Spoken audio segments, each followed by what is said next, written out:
Good morning, Knicks Nation. Today is Friday, the 31st day of January 2025. Happy Friday to all of you. I hope you're all safe and healthy today. I hope your family is safe and healthy and that the needs of you and your families in terms of food, shelter, clothing, as well as health are being met today. Blessings upon those that work in the healthcare field, along with the first responders who every day are out here saving lives. Those also that make deliveries for our convenience, and those that pick up garbage to keep our places clean. Double blessings on the men and women out here trying to help rescue, deliver, and recover teenagers and children that are the victims of child molestation and pedophilia. Those also that are helping the people who are victims of prostitution, child prostitution, pornography, child pornography, human trafficking, and sex slavery. Double curses on the perpetrators, the profiteers, and those perverts that create the demand to have these industries exist. Finally, double blessings on the homeless. More than 600,000 men, women, children, families, veterans, senior citizens, homeless in the United States of America, and millions around the world in similar or worse conditions. Blessings upon them, for theirs is the kingdom. So yesterday I got some bad news from Ian Begley. Ian Begley is still one of the journalists I trust, although he's been disappointing me lately. Yesterday, he pretty much, he stated that Jericho Sims was going to be traded before the deadline. Now, the deadline is February 6th. That's the NBA trade deadline, February 6th, which is next week Thursday. Next week Thursday is the NBA trade deadline at 3 o'clock. Ian Begley also stated that Houston is interested in Jericho Sims, that he has fans in the Houston organization. It just so happens that the Knicks are playing Houston this coming Monday. So I would not be surprised if a deal for Jericho took place between now, Friday, and Monday when they play each other, or close around that time. It's again, to me, it's once a Knick, always a Knick. I understand why the Knicks would trade Jericho Sims. I get it because of the fact that he has basically been the third string center on the Knicks his whole career. He has found there has been points at every season almost that he gets to start because of injuries. But right now, for example, you have El Gato Grande, otherwise known as Karl Anthony Towns, the starting center. And right now you have Precious Achiuwa, who's really a power forward, as the backup center.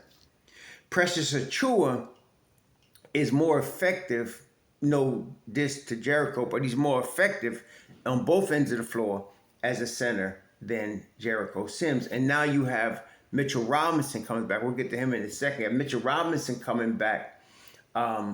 And so, I can understand why Jericho would want to trade where he can be at least a backup center. Right now, Steven Adams is a backup center for Houston, and he's out, right? And then you have Steven Adams is out, and then you have, of course, Alperen Sengun, a really tremendous rookie that, not a rookie, he's not a rookie. I'm sorry, I keep thinking of him as a rookie, but he's not a rookie no more.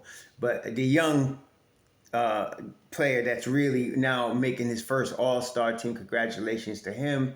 And and so you got that, but right now, they were looking for another guy for Steven Adams, and I think Jericho Sims would be perfect because of the fact that he's only making $2 million. He's still young. So you got Steven Adams and you got Alperen Sengun. I think you got a good situation there, but if they're interested and Jericho wants to go there, then that's fine. Then you got, of course, I was also looking at New Orleans. New Orleans, because remember now, the Knicks just can't make a trade with anybody. They can't do that because the Knicks have to be able to take in less money than they send out. Now, they have $500,000 right now to play with as far as what they have under the second apron, about $500,000. So basically, Sims is making $2 million. So you need somebody that's making $2 million, and you got that 500,000 to cushion you, so you don't have, that counts. So now you're taking in less than you send out on paper. So now with that in mind, New Orleans has Javonte Green, who's really a guard. He's 31 years old. He's 6'5". And he's not a starter, but he's a good bench piece, an energy piece for New Orleans, and that's what he is. He's an energy piece. He's the backup. He plays power forward. He plays small forward. He plays shooting guard. He does all of that. He's kind of like a baby Josh Hart. He does a lot of stuff for them, and he makes about $2 million, and that would fit the criteria of what can be done with as far as the trade deadline and all that. You got Javonte Green. They're not going to trade Jose Alvarado. He's a really good guard, scrappy, and they got him for nothing. And then you got Carlo Matkovic, 6'10". He's 23 years old. He makes $1.4 million. They can send him as well if they have options. Jeremiah Earl Robinson, you got him. So right now it's Yves Missy and Daniel Tice. That's their center tandem. That's not a bad center tandem. Yves Missy is young. He's a rookie. He's 20 years old. But he's definitely going to be their long-term starter at the 5. New Orleans, since they lost Valanciunas, they've been looking for a long-term starter at the 5. And Missy's that guy. It's just that he just needs time. He's young. He's 20 years old. Give him a couple of seasons, and he's going to be their permanent starter fixture at the 5. He's really talented young man. The 6'11", 7-foot wingspan, the whole 9. Timing and all that. So I look at those two teams as possibilities for Jericho. There is also Washington, but I don't see Washington being in the mix because Jericho is making $2 million, and the guy that Washington would be trading would be Jonas, and Jonas makes $10 million. So I don't think Washington's going to be in this mix. If the Knicks were trading Mitchell Robinson, you might have a scenario there because again, Jonas is making $10 million, and so you got Jonas making 10, you got Mitch making 14. That works. But right now, as it stands, unless it's Mitch, which God forbid, it's not going to happen. It's not going to happen. So I don't see Washington as in that mix. So you're probably talking about Houston and you're talking about New Orleans, and even them, I can't see an urgency on either side to do it.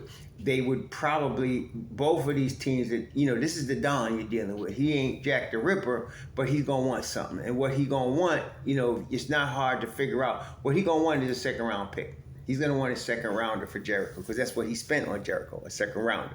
So he's going to want a second round pick. I don't know who's going to be the team that's going to want to do it. Houston has second round picks. They definitely do. They got their own second round pick in 2025. They got their own second round pick, or they got a top 45 protected second round pick in 2026. They got Dallas' second round pick in 2026. They got our second round pick in 2027, and they got their own second round pick in 2027. So they got picks. The Knicks only probably looking for one second rounder, so they could probably get that done. But I'll be sad to see Jericho go because he was drafted by the Knicks. And I love to keep our guys that we drafted. I understand having to trade RJ, having to trade IQ, having to trade Obi. And this is the thing, too. Then, generally speaking, the Don does try to make moves that benefit the player. So in Obi's case, Obi, for example, was going to Indiana. It wasn't about getting maximum value back for Obi. Most people still don't understand that. It was about helping Obi. And so the Don picked him 8th overall, wanted him, because he tended to make him the starting power forward until Tom Thibodeau decided, no, it's going to be Julius Randle. And so that's why Obi became the backup.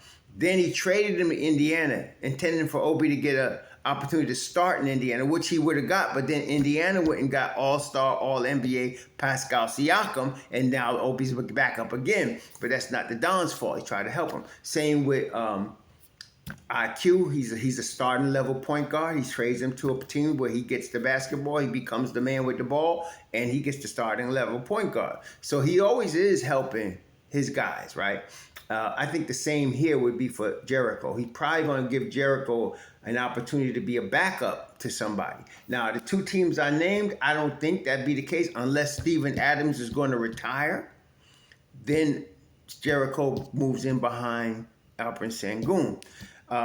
As far as New Orleans, they got Daniel Tice. They got young Yves Missi. I don't see, I don't know. Unless Tice is going to retire, I don't think so. But that's another opportunity. So he's probably going to look for some team that's going to give Jericho an opportunity to be a backup, a solid rotation backup.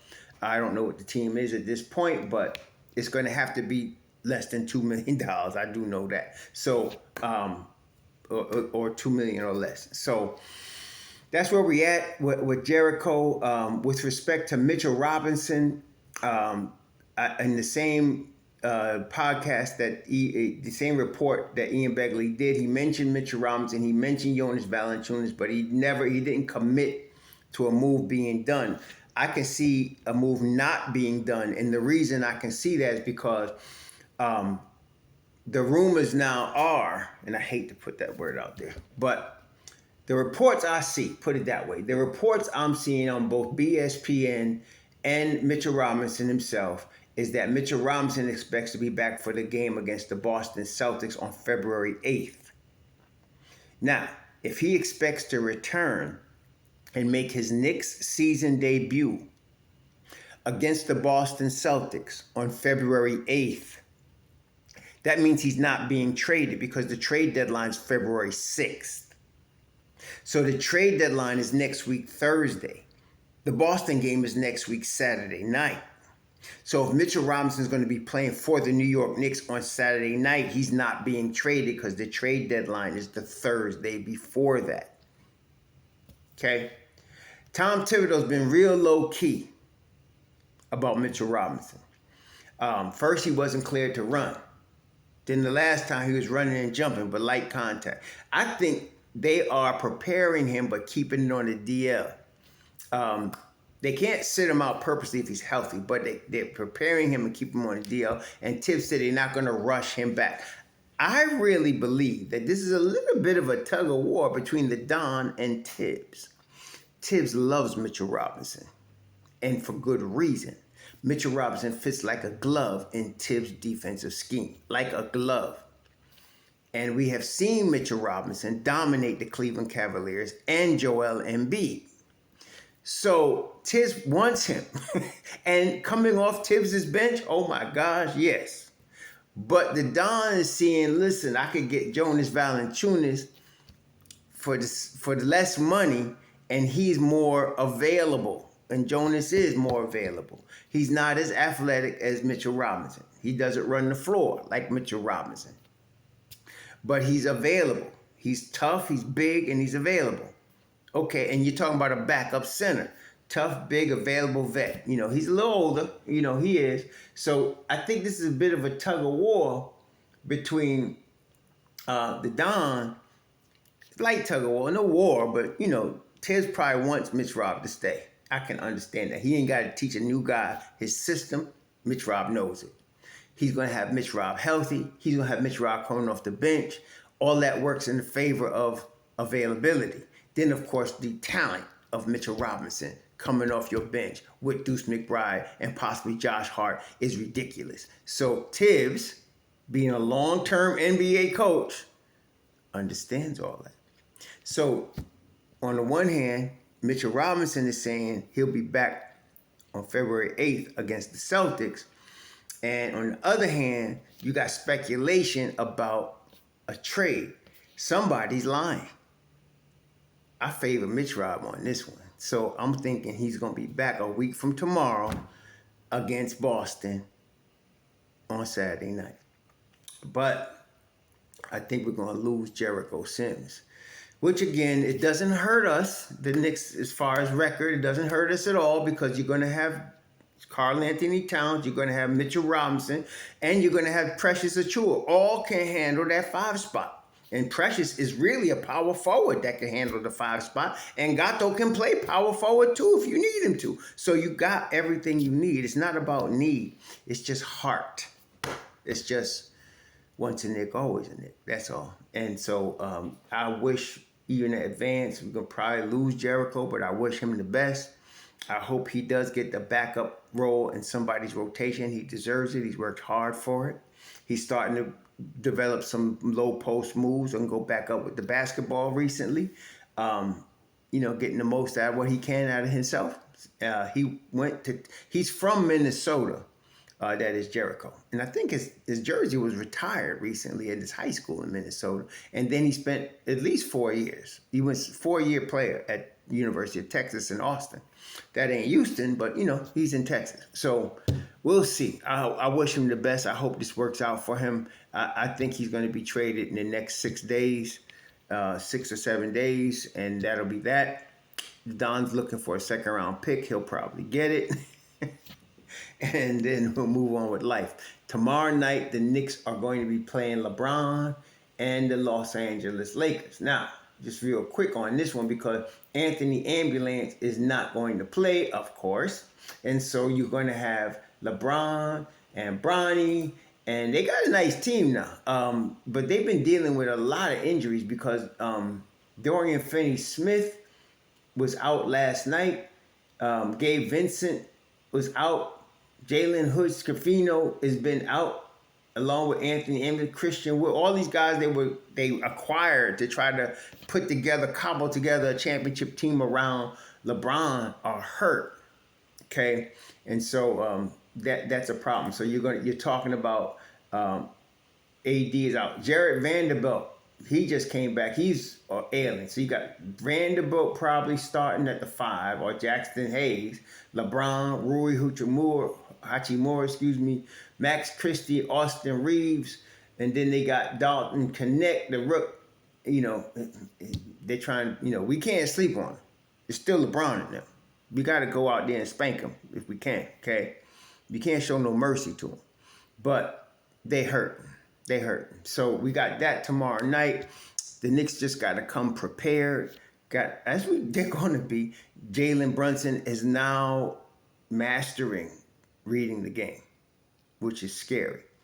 He knows he can pretty much score on anybody. This side of the kid from Atlanta, we know. But we know he can pretty much score on anybody. But he has to read the game. We've seen teams, Dyson Daniels, we've seen teams use bigs like Dyson Daniels' length on him and press him full court, which is, they've solved that problem by giving the ball to Josh Hart to bring it up. Or even McCall brings it up. But it relieves the pressure on JB, and then he becomes just as dangerous off ball. So they've countered that move. And now Brunson, as we saw the other night, he turned it on when he needed to. He didn't force the game. And this is what Thibs has been saying, and he's now figuring out, that is, JB's figuring out, don't force the game. The game tells you what to do. Pass, shoot, move it out the ball. It tells you what to do. And whatever facet the game is telling Jalen Brunson to do, whether it's go without the ball, have the ball, whatever it's telling him to do, he excels at it. He'll hit open threes. He'll get to the basket. Okay? He can play with the ball or off the ball. Offensively, there's nothing he can't do. And so he's mastered that.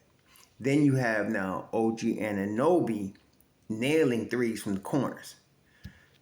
And then, of course, there's Mikal Bridges playing two-way basketball. There's Gato. And then there's the energy spark plug energizer, Josh Hart, who's liable to get a triple-double if you don't pay attention to him. So the Knicks, and then, of course, Deuce is coming off the bench with, I'm going to take over this game energy. With Precious, who I'm going to lock everybody down that I got a guard energy, and I'm going to rebound every ball energy. So the Knicks are playing at a high level right now. If they can win tomorrow night, that'd be their 6th straight. Yeah, it's all going right. So they got to come prepared. LA's coming to the Garden. We got to get this dub, man. Let's get this dub. So overall, we wish the best to Jericho Sims. And we're looking forward to seeing Mitchell Robinson back. And we got to get this dub against the Lakers. Y'all enjoy your weekend. Be safe out there. Enjoy the game. Ciao.